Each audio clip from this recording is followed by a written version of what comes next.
Happy Sunday. Today is March 15th, 2026, approximately 12:30 noon.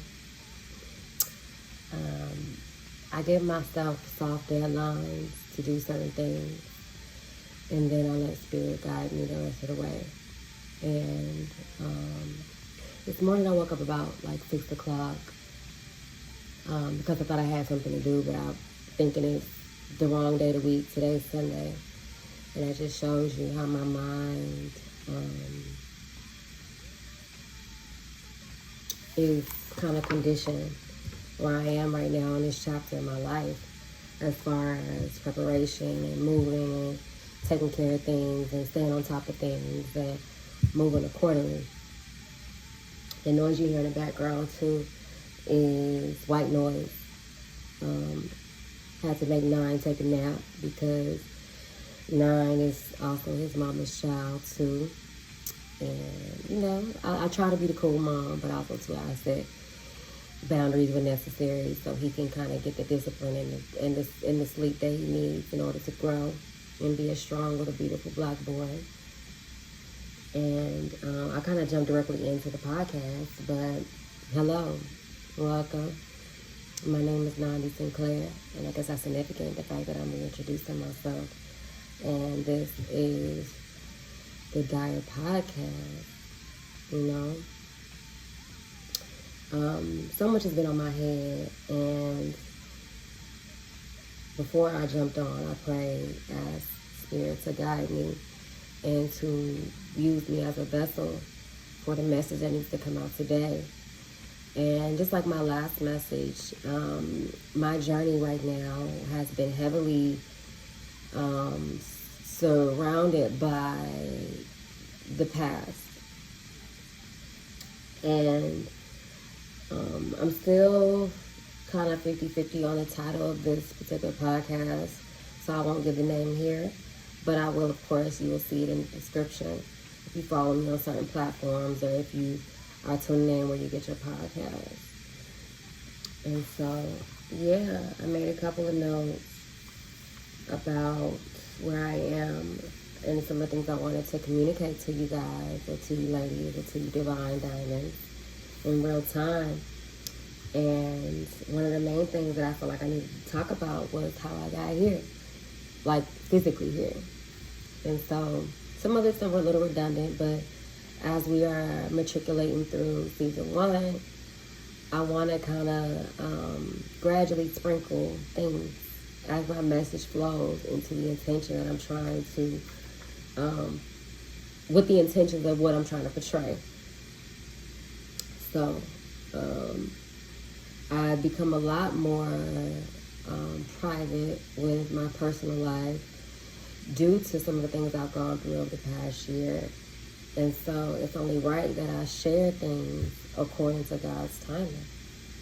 So today, the first thing I want to tell you guys, if you don't hear anything else around this message, pay attention to how you feel around people.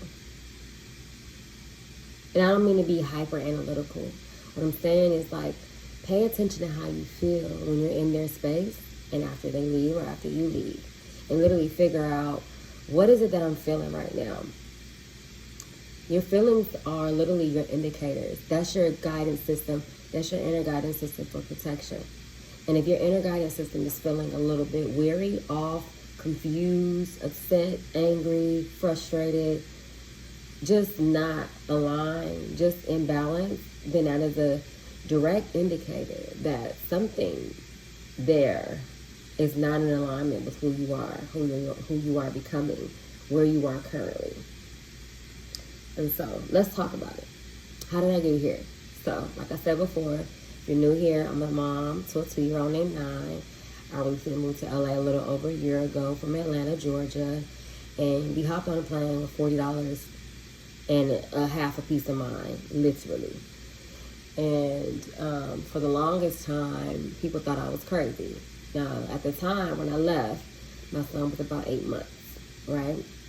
And during that time, there was a lot of chaos surrounding me as far as my finances, my next step with my career, my love life, my family, everything was literally out of disarray. And I was like, how did we get here? Because not too long ago before that, I felt like I was on the right path.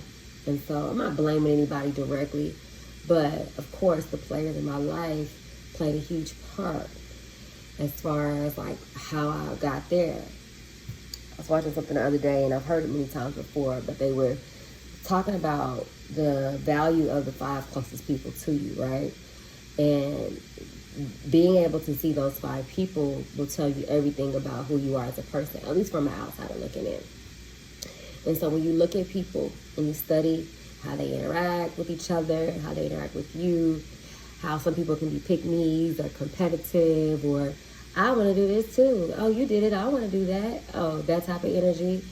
But also, too, when you're trying to be graceful with people and they constantly use you as a scapegoat or blame you for things in which they have not overcome, or try to verbally or emotionally abuse you, pay attention to how you feel around certain people, okay?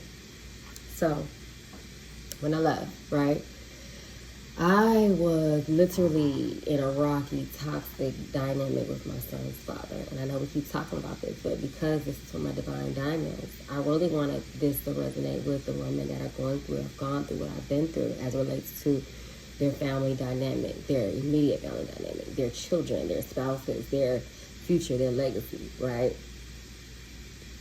And with that, yeah, it was just very chaotic.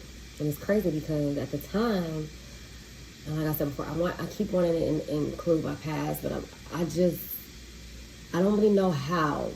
So God, use me, God, use me. Let me just flow. During the time or whatever, me and my son's father was super like up and down, up and down, up and down. We would have like the craziest blowouts, but then we'd also be super passionate, super like intimate, super like literally a roller coaster. The highest highs, the highest lows. And during this time, it was hard for both of us. Number one, he at that time now has 2 children. I was a first-time mom. I was relearning my body. I was already in a space where I was financially dependent on him, and he was just not emotionally available to me. And then he was weaponizing my emotions to control the things that he wanted, like for sex, for space, to control my space, to dictate who I was friends with, dictate my relationships. And it was crazy because, and it's so crazy with the fact that he denies it even now, but I was literally drowning. I was in a very depressive state. And this is not to depress you, but I want you to feel me and to take it as it resonates and really hear me from a bird's eye perspective as you are listening to this podcast in real time. 1, 2, 3, 4 on the clock. Yeah, it just wasn't progressive, you know? And so in that morning that I got up, this was in October of 2024, I didn't expect to hop on the plane that morning, but I do remember writing in my journal that week, and then also sending out a burn letter where I was basically wrote a letter to my past self, and I burned it on my balcony. And if you follow me on the platforms, you heard some of this before. But I burned a letter on my balcony that week. And I was really analyzing my relationships, and I was really doing a lot of introspective work within myself. And so that morning I woke up, I was supposed to clock into my at-home job. Well, that morning I didn't have any Wi-Fi. I didn't have my phone cut on. And I was going to have to walk with my son to get to the closest Wi-Fi location, which was McDonald's. And then I was going to have to try to move money around for Peter to pay Paul in order to turn my Wi-Fi on so I could work another matrix-filled day. Now, mind you, I've always been a person that is like, always had an extra stream of income, always been about my money, always have had, literally, when I met my son's father, I had 2 jobs. One working for the radio station and one working from home. And then it was working for the county, the city of Atlanta. And then I also was renting out rooms in my house because I had the space. So I had 2 roommates plus 2 means of income. So I was straight. I was pretty good. And I had a goal. I was lining things up to really set up my career and my goals and just really locked in with myself. And when I met him at the time, And I didn't have a car then, but I didn't need a car. I lived in the city, so I would Uber everywhere I went. And I had a car, but my engine blew out. And so I was letting it sit. I didn't know if I wanted to keep it or get rid of it. I ended up selling it at the end of the day to pay for some things for CarMax. But I don't know how I got over there. But anyway, yeah, so I was good. But by the time I got to that morning, I had nothing. I had zero. And the night before that, he actually was on the way to come pick up our son. Because he wanted to control the narrative and he wanted to hang with 9, but he wanted to pull up at 10 o'clock at night after he just got his hair done. That he didn't help me to get groceries that day. So I'm like, okay, cool, go get your hair done, but just make sure he's here, pick up my son, our son. So he pulls up at 10 o'clock. At this point, this is bedtime for babies. My baby wasn't even a year old yet. It was cold outside, and it was wintertime. And even then, I was still trying to be flexible and allowing and letting him be a man and figure it out where he was, because I was trying to be empathetic at the fact that, I know that it's not easy